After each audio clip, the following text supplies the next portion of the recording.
Students, आज का हमारा टॉपिक है फाइलम एनिलिड से बिलोंग करते किसी एक स्पीशी को मॉडल के तौर पे लेके और उसके डाइजेस्टिव सिस्टम को एक्सप्लेन करना।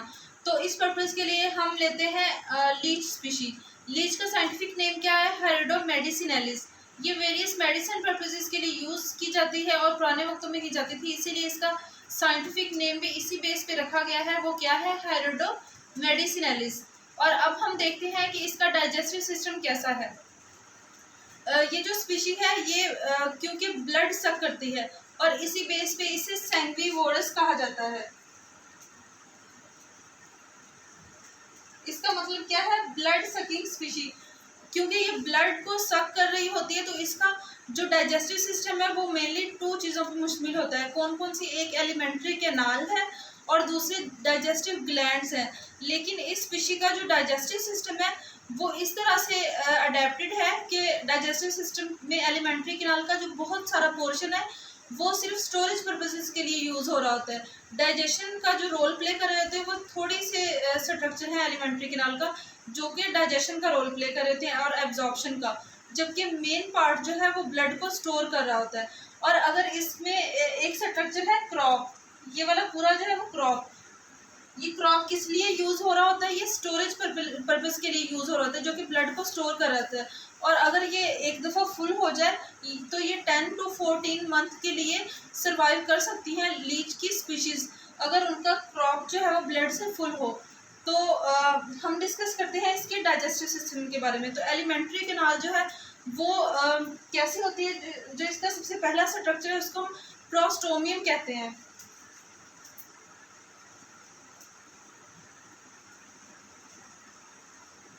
अगर हम जनरल इसकी बॉडी देखें लीच की तो इस ये बॉडी जो है सेगमेंटेड है, मेटामर्स की फॉर्म में है जो बॉडी है उसमें बहुत सारे सेगमेंट्स पाए जाते हैं। फाइलम एनिलिडा का यही करैक्टर है कि इसके जो स्पीशी होती है उनकी बॉडी में सेगमेंट्स पाए जाते हैं। तो लीच की जो स्पीशी है इसमें बहुत सारे सेगमेंट्स पाए जाते हैं। एक लीच की स्पीशी में अबाउट 33 सेगमेंट्स होते हैं। अब एलिमेंट्री कैनाल को डिस्कस करते हुए हम देखेंगे कि एलिमेंट्री कैनाल का कौन सा जो रीजन है वो कौन से सेगमेंट में पाया जाता है। तो सबसे पहले हम देखते हैं कि स्टार्ट कहाँ से होती है। सबसे पहला स्ट्रक्चर होता है प्रोस्टोमियम। प्रोस्टोमियम के बाद जो नंबर 1 पे स्ट्रक्चर आता है वो होता है pre oral chambers. Pre oral chamber ये इसका फर्स्ट स्ट्रक्चर है, स्टार्ट में पाया जाता है। और ये कौन से सेगमेंट में पाया जाता है? ये 1 to 4 सेगमेंट में, 1 to 4 सेगमेंट जो होते हैं बॉडी के वहाँ पे प्री ओरल चैम्बर्स पाए जाते हैं। प्री ओरल चैम्बर का यहाँ पे हम स्ट्रक्चर देखते हैं तो ये प्रोस्टोमियम के बाद पाया जाता है। एक कप लाइक स्ट्रक्चर होता है और इसके साथ ही जो होता है इसमें माउथ भी लोकेटेड होता है। माउथ जो होता है वो ट्राई रेडिएट माउथ होता है। कौन सा माउथ होता है? Try radiate. और यहाँ पे माउथ और जो होता है प्रोस्टोमियम का स्ट्रक्चर जो फ्रंट वाला होता है वो दोनों सेपरेटेड होते हैं, एक स्ट्रक्चर से सेपरेटेड होते हैं। वो कौन सा स्ट्रक्चर है? वो है विलम का। विलम जो स्ट्रक्चर है वहाँ उससे सेपरेट होते हैं। यहाँ पे ये जो है ये प्रोस्टोमियम है, ये विलम है और ये माउथ है। और इस पूरे स्ट्रक्चर को क्या कहेंगे? प्री ओरल चैम्बर कहेंगे। और ये कौन कौन से सेगमेंट्स में होता है? 1 to 4 सेगमेंट में ये लोकेटेड होता है। फिर नेक्स्ट हम देखते हैं कि इसमें बकल कैविटी कहाँ पे होती है। दूसरे नंबर पे हम देखते हैं कि बकल कैविटी जो है वो इस रीजन में होती है। माउथ से थोड़ा आगे होती है बकल कैविटी। और माउथ जो है उसमें 3 जार्स पाए जाते हैं। कौन कौन से जार्स होंगे? एक मिड में होगा, ये वाला जार होगा जो मिड रीजन में होगा, और 2 लेटरल जार्स होंगे।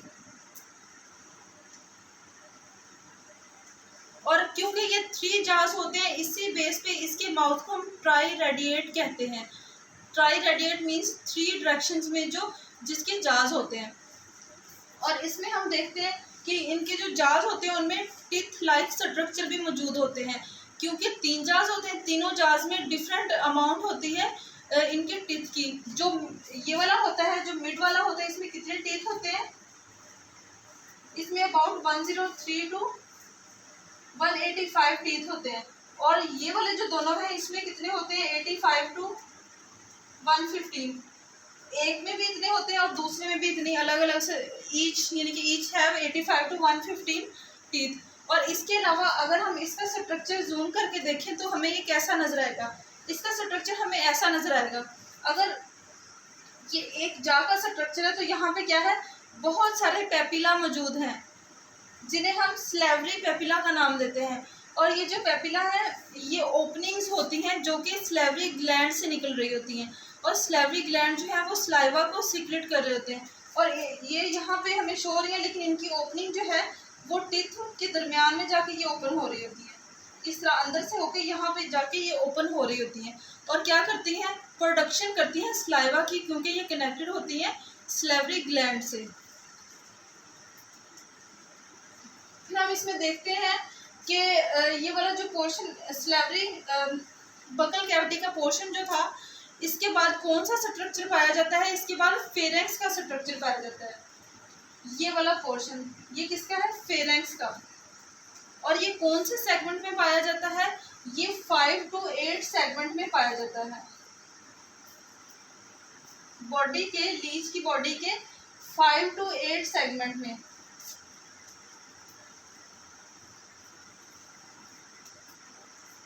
और ये कैसा इसका स्ट्रक्चर होता है, ये मस्कुलर स्ट्रक्चर होता है, मसल से मिलके बना होता है। और ये एक्सपैंड भी कर सकता है और कॉन्ट्रैक्ट भी कर सकता है, क्योंकि ये ब्लड को सक कर रहा होता है। जब ब्लड सक करना होता है तो ये एक्सपैंड कर जाता है, जिसकी वजह से इसके अंदर कैविटी ज़्यादा हो जाती है और ब्लड इसके अंदर मूव कर जाता है। और ये एक्सपेंशन जो है ये किसकी वजह से होती है, ये कुछ मसल्स की वजह से होती है, उनको कहते हैं रेडियल मसल्स।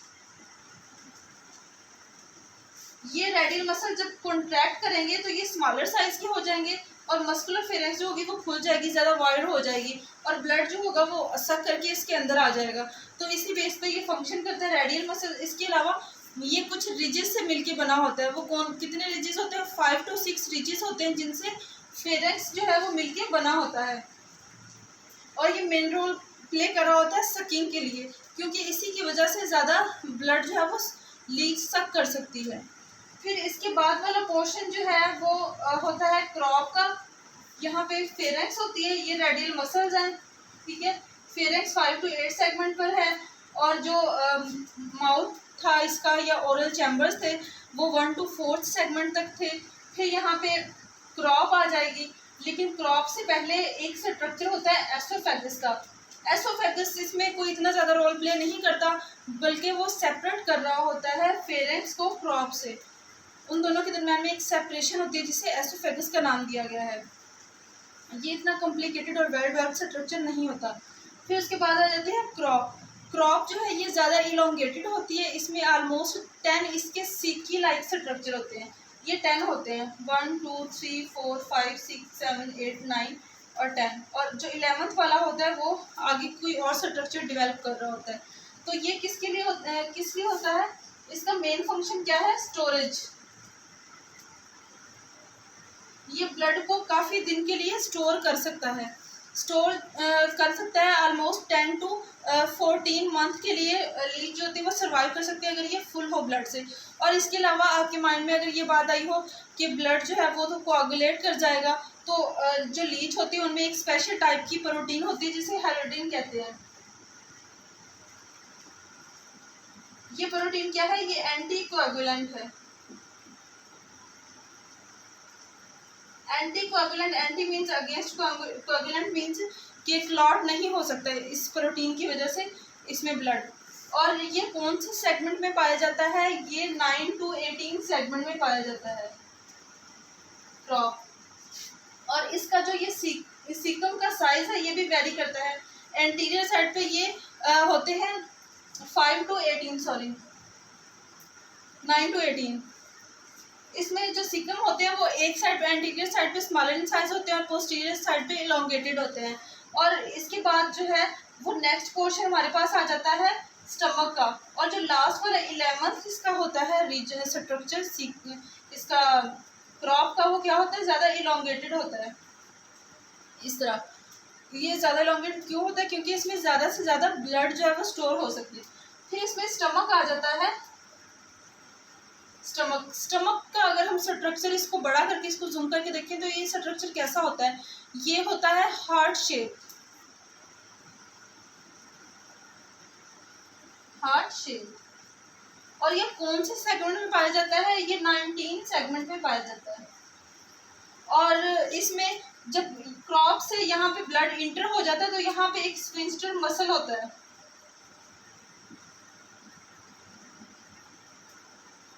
ये मसल क्या होता है? क्लोज हो जाता है जब ब्लड स्टमक के अंदर आ जाता है, ताकि ब्लड जो है वो बैकवर्ड मूव ना कर सके।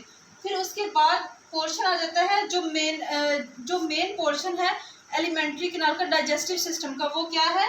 इंटेस्टाइन है।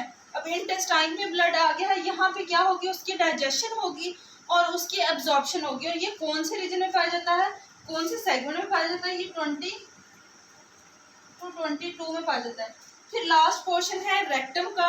रेक्टम में क्या होता है कि यहाँ पे एब्जॉर्प्शन के बाद और डाइजेशन के बाद जो एक्सक्रीटरी वेस्ट होते हैं वो यहाँ पे आके स्टोर होते हैं for the purpose of excretion. और ये कौन से पोर्शन में पाया जाता है? ये 23 to 26 जो सेगमेंट है वहाँ पे ये लोकेटेड होता है।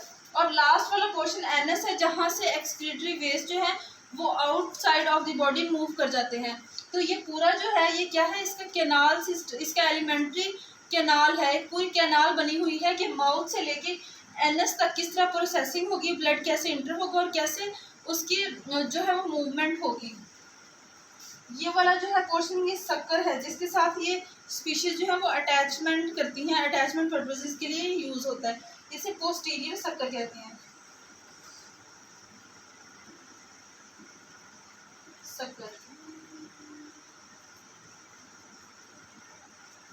फिर नेक्स्ट हम देखते हैं कि इसकी हिस्टोलॉजी क्या है, कि इसके डिफरेंट जो होते हैं बॉडी रीजन्स वो डिफरेंट फंक्शन परफॉर्म कर रहे होते हैं। इसमें वेरियस ग्लैंड्स भी इंक्लूड होते हैं और मेन इसमें ये वाला जो स्ट्रक्चर हमने डिस्कस किए हैं वो इंक्लूड होते हैं, जो कि इसमें रोल प्ले कर रहे होते हैं फीड को गेन करने में, उसकी प्रोसेसिंग में और उसकी डाइजेशन में। तो फीडिंग में हम देखते हैं कि ये ब्लड पे फीड कर रहे होते हैं, कोई भी लिविंग ऑर्गेनिज्म उसके साथ अटैच होते हैं, एज ए एक्टोपैरासाइट फंक्शन कर रहे होते हैं, एक्सटर्नली उसके साथ अटैच होते हैं, उसका ब्लड सक करते हैं थ्रू अपने टीथ के साथ, इसके जो टीथ होते हैं उनके साथ ये अटैचमेंट उनके साथ शो करते हैं। और पेपिलरी जो इसके पेपिलरा होते हैं सलाइवा के, ठीक है, वो क्या करते हैं? अपना ग्लैंड से सिक्रीशन ऐड करते हैं और जब ये इंजेक्ट करते हैं तो ज़्यादा फील नहीं होता, ना कोई इसमें कोई हार्म होता है और कोई पेन भी नहीं होती। और ये क्या करते हैं? अपनी फीडिंग से किसी भी होस्ट से ले लेते हैं।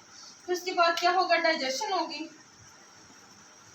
डाइजेशन कैसे होगी? कि जब ये ब्लड सेल्स को इंजेस्ट करेंगे और डाइजेशन के वक्त ब्लड जो है उसके कैप्सूल जो है वो ब्रस्ट हो जाएंगे और डिफरेंट उसके जो होंगे पार्टिकल्स वो अपने अकॉर्डिंग लीड होगी वो उनको एब्जॉर्ब कर लेगी। और इसके अलावा ये ज़्यादातर रेड इन कलर होती है, डार्क रेड इन कलर होती है। क्यों? क्योंकि ये हीमोग्लोबिन लाइक सब्सटेंसेस को एब्जॉर्ब कर रही होती है। हीमोग्लोबिन को ज़्यादा इंजेस्ट करने की वजह से इसका कलर भी इसी तरह हो जाता है। और हीमोग्लोबिन जो प्रोटीन होती है उसको ये यूज़ कर रही होती है फीडिंग पर्पसेस के लिए। और एब्जॉर्प्शन में हम देखते हैं कि इंटेस्टाइन में जो भी सब्सटेंसेस इसको नीडेड होते हैं ब्लड में से उन सबको एब्जॉर्ब कर लेती है।